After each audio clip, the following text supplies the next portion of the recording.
ठीक है, तो हम लोग सोर्स पे बात कर रहे थे कि कौन कौन सा लिटरल सोर्स है जिस सोर्स के मदद से हमें प्राचीन भारत के इतिहास जानने में मदद मिलता है। उसमें हम लोग वेद के बारे में देखे थे, जो एक मूलभूत टेक्स्ट है या फंडामेंटल टेक्स्ट है जिसके बगैर आपका साहित्यिक स्रोत अधूरा है। उसी में अगला जो चरण है, अगला जो ग्रंथ है वो है आरण्यक। आरण्य का मतलब होता है वन। आज भी देखेंगे तो उड़ीसा छत्तीसगढ़ से लेकर के ये सब जो एरिया है उसको दंडकारण्य कहा जाता है। तो अरण्य का मतलब होता है वन। आरण्यक का मतलब है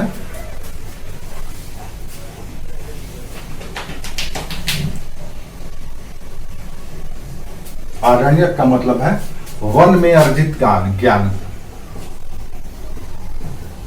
वन में अर्जित ज्ञान, यानी वो नॉलेज जो आप वनों में अर्जित करते हैं, वन में रख करके। ठीक है। अब सवाल यह है, आप ऐसे कल्पना करो कि अगर आप वन में जाकर के अध्ययन करते हो, वनवास होता है आपका, तो आप उस समय किस तरह का सोच रखते होंगे? फिलोसॉफिकल, दार्शनिक, या फिर भौतिक जीवन के बारे में सोचते होंगे। तो स्वाभाविक है कि जब कोई एकांत में जाता है, जंगल में जाता है, तो वो परमार्थ के ज्ञान की ओर, दार्शनिक या परमार्थिक ज्ञान हासिल करना चाहता है, न कि लौकिक या भौतिक। इसीलिए अरण्य का जो विषय है, अरण्य का जो सनातन संस्कृति या वैदिक संस्कृति का ग्रंथ अरण्यक का जो विषय है वो दार्शनिक विषय है। और दर्शन में किस बात की चर्चा की जाती है? तो दर्शन में परलोक और लोक या इहलोक और परलोक के बीच जो संबंध है, इन संबंधों को समझा जाता है। यानी परलोक और इहलोक के बीच का जो संबंध है, इहलोक मतलब भूलोक, मृत्यु लोक, जहां पे लिविंग वर्ल्ड, जिसको हम लोग लिविंग वर्ल्ड कहते हैं, इस लिविंग वर्ल्ड का और कॉस्मिक वर्ल्ड का, परलोक का, इन दोनों के बीच के रिलेशन को समझना या उसको डिफाइन करना या उसका एनालाइज करना ही काम है फिलॉसफी का। इसीलिए फिलॉसफी को मदर ऑफ साइंस भी कहा जाता है। ये जो सोचता है कल को यही जाकर के एक्सक्यूट होता है, या इसी को जब हम लोग जीवन में उतार लेते हैं, अपना लेते हैं, तो विज्ञान के रूप में कन्वर्ट हो जाता है। फिलॉसफी चमत्कार करता है और विज्ञान आविष्कार करता है। ये दोनों ही एक दूसरे का पूरक है। और जहां विज्ञान हार जाता है या विज्ञान का आविष्कार थक जाता है, वहां से क्या होता है? धर्म का चमत्कार काम करने लगता है। ठीक है। तो आरण्यक परमार्थिक या दार्शनिक विषयों पर चर्चा करता है। इसीलिए इसके जो अध्ययन का विषय है वो है आत्मा, सोल, परमात्मा, आत्मा और परमात्मा के बीच इंटर रिलेशन या अंतर संबंध, जन्म, मृत्यु, पुनर्जन्म, इन सारे विषयों पर चर्चा करता है आरण्यक ग्रंथ। समझ में आया?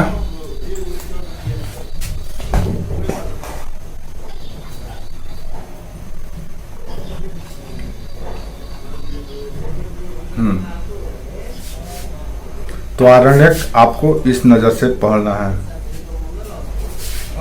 इसको रहस्य विद्या भी कहा जाता है। आरण्यक ग्रंथों को रहस्य विद्या भी कहा जाता है। क्योंकि रहस्यों को उजागर करता है। अब आत्मा और परमात्मा के संबंध के बारे में एक सामान्य व्यक्ति को क्या पता है? आत्मा क्या चीज है, परमात्मा क्या चीज है? तो आत्मा और परमात्मा को बस ऐसे ही समझ लो कि आत्मा वो डीजल या फ्यूल की तरह है जो आपके व्हीकल को या आपके वाहन को ऊर्जा देता है, चलाता है। जिस दिन वो निकल गया, वो नहीं रहा, दिन आप खड़े हो जाएंगे। और जो क्रिएटर है उस वाहन, खड़े रह जाएंगे। और वो जो पड़ जाएंगे। और वो जो क्रिएटर है ना, जो गाड़ी बनाया है, जो गाड़ी डिजाइन किया है इंजीनियर, वही परमात्मा है। तो आत्मा और परमात्मा अगर नहीं रहे तो जीव जगत डेड हो जाए, जीव जगत खत्म हो जाए। और इनके बीच के संबंधों को अगर आप जान लेते हैं तो आप ज्ञान अर्जित करते, ज्ञानवान हो जाते हैं। आपको मोक्ष, जैसे मोक्ष प्राप्ति के आपके पास 4 साधन है, या ज्ञान, जब आप ज्ञान प्राप्त करते हैं, और अगर आपको ज्ञान प्राप्त हो गया, देन आपको लिबरेशन मिल गया, मोक्ष मिल गया। जैसे सनातन संस्कृति में जीवित रहते हुए भी और जीवित रहने के मृत्यु के उपरांत दोनों ही पद्धति से मोक्ष हासिल किया जा सकता है। आपको पता होना चाहिए, दोनों ही पद्धति ये स्वीकार करता है कि आप इस जन्म में जीवित रह के भी लिबरेशन को हासिल कर सकते हैं, प्राप्त कर सकते हैं। तो मोक्ष की प्राप्ति कैसे होगी? जब आपको वास्तविक ज्ञान मिले। या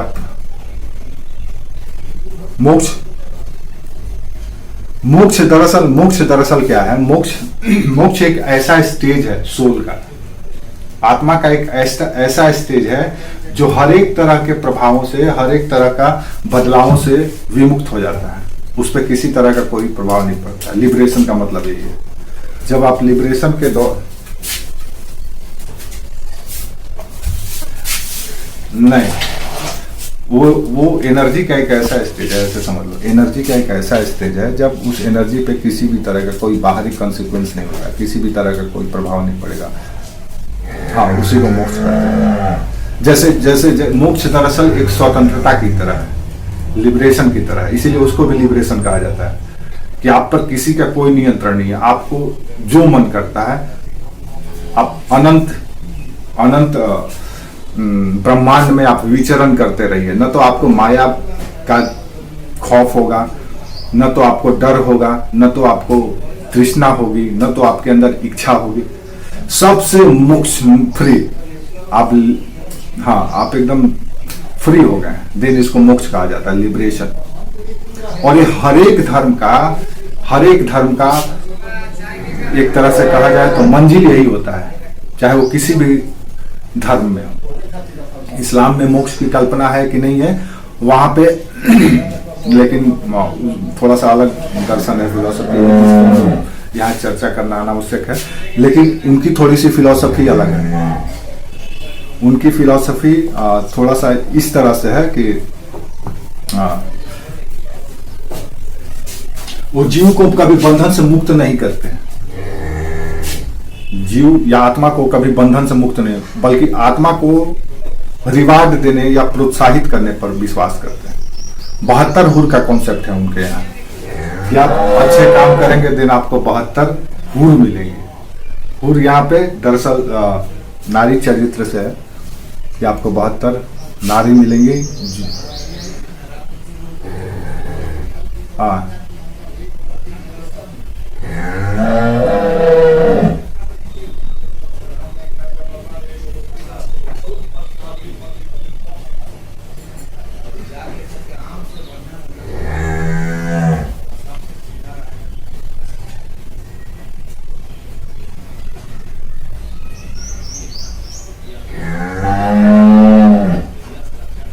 वो ना कर रहा है कि उनमें हुर का कॉन्सेप्ट है कि उनको हुर मिले।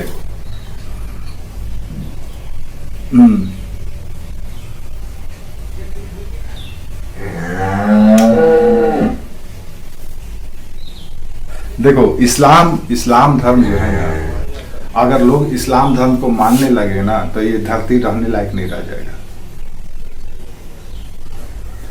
क्योंकि वो उस धर्म विशेष का इतना ही मैसेज है कि इस धरती पे जो कुछ भी है पुरुष के सिवा, मेल के सिवा, यहाँ मेल हम स्पष्ट कर रहे हैं, हम जीव की बात नहीं कर रहे हैं। जीव का मतलब सभी लिविंग किंगडम हो गया। तो यहाँ पे हम जीव की बात नहीं कर रहे, हम सिर्फ पुरुष या मेल की बात कर रहा है। इस्लाम का फिलॉसफी एक लाइन में ये कहता है कि इस धरती पे पुरुष के सिवा किसी भी चीज का कोई वैल्यू नहीं है। एक अल्लाह है, खुदा है, दूसरा पुरुष है। और ये पुरुष के लिए जितने भी कुछ आपको इस जगत में दिखाई दे रहा है, चाहे वो प्रकृति का दिया हुआ नदी हो, तालाब हो, पेड़ हो, पौधा हो और अनंत जीव हो, उन सबों का सिर्फ और सिर्फ भोग करने का या भोग के लिए बनी हुई वस्तु है, वो सब सृजन किया गया है। उनमें ऐसा सनातन की तरह नहीं है कि यार पेड़ बचा करके रखो, इसमें भी ईश्वर का वास है। उनमें ये कॉन्सेप्ट ही नहीं है। हाँ, दरअसल ये दुनिया का सबसे बड़ा पॉलिटिकल ग्रुप है। इस्लाम कोई रिलीजन नहीं है, एक पॉलिटिकल ग्रुप है। ये कोई धर्म नहीं है, ये सिर्फ और सिर्फ एक पॉलिटिकल ग्रुप की तरह काम करता है। इसीलिए दुनिया का सबसे बड़ा, अगर हम तो ये कहते हैं कि अगर दुनिया का सबसे बड़ा कोई पहला आतंकवादी ग्रुप था जो जिहाद कर रहा था, या जिहादी ग्रुप कहिए, आतंकवादी ग्रुप नहीं, जिहादी था, वो था सूफिज्म। सूफिज्म जहां जहां गया, इस्लाम के नाम पे, इस्लाम के लिबरल या फ्लेक्सिबल जो कैरेक्टर है उसके नाम पे लोगों को धर्मांतरित किया, धर्म परिवर्तित किया। और जिहाद का मतलब यह नहीं होता है कि how to promote your religion, कैसे आप अपने रिलीजन को प्रमोट करते हैं। उसके लिए कई मेथड बताए गए हैं, युद्ध करके, धर्मांतरित करके, किसी भी तरह से उसको अपने धर्म को प्रमोट करना है, रक्षा करना है। और धर्म के लिए कुछ भी करना ही जिहाद है। तलवार लेकर लड़ना ही जिहाद नहीं है, धर्म के लिए काम करना जिहाद है। तो सब के सब, तो ये रिलीजन का फिलॉसफी थोड़ा सा डिफरेंट है। और जो सनातन रिलीजन है ये बहुत ही प्रैक्टिकल और साइंटिफिक रिलीजन है। अगर ये धरती से हट गया, अगर इसका एग्जिस्टेंस खतरे में आ गया, तो पूरा जगत ही खतरे में आ जाएगा, जीव जगत ही खतरे में। क्योंकि ये न सिर्फ इस लोक की बात करता है, इसके बारे में सोचता है, इस जगत के बारे में संवेदनशील है, बल्कि परलोक की भी चिंता करता है। पंडित जी पूजा कराने जाएंगे तो अंतरिक्ष शांति, गुम शांति, आत्मा शांति, ये शांति सबकी कामना करने लगते हैं। जब छोटा सा आपका ये कराते हैं पंडित जी, जब अपने पूजा का आरंभ करते हैं, तो नदी तालाब से लेकर के आपके जिस स्थान विशेष में रहते हैं उसकी तक से आराधना किया जाता है, और किसी भी धर्म में नहीं है ऐसा।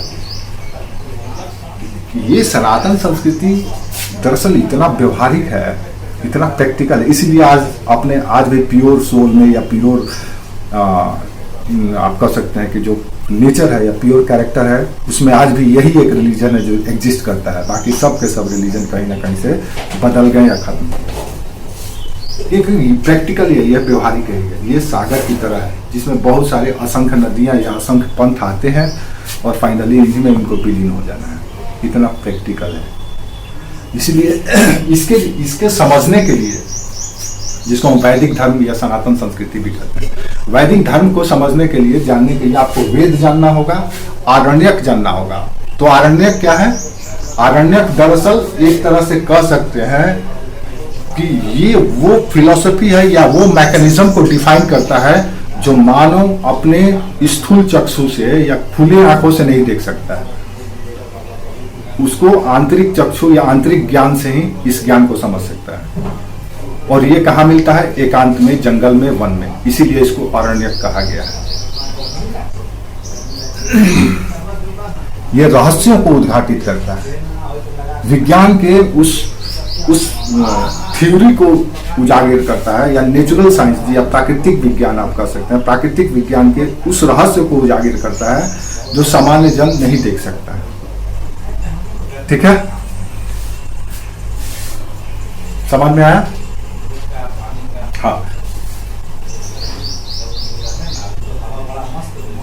हाँ यार देखो ना, कल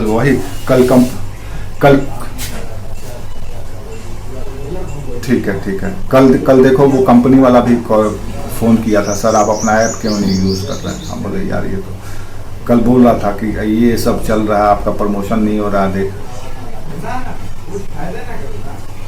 ठीक ठीक ठीक ठीक ठीक।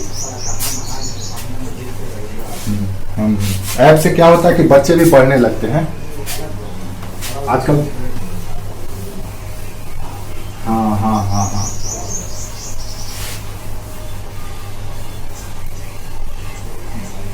क्या सर्च कर रहे थे? ये देखो लाल बत्ती है।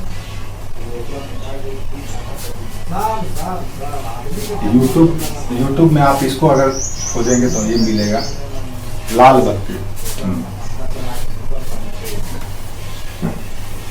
हाँ, उसमें बहुत सारा वीडियो है, 300-350 वीडियो है। तुम आप उसको सुन सकते हैं, आधा आपका तैयारी वहां से भी हो जाएगा। ठीक है।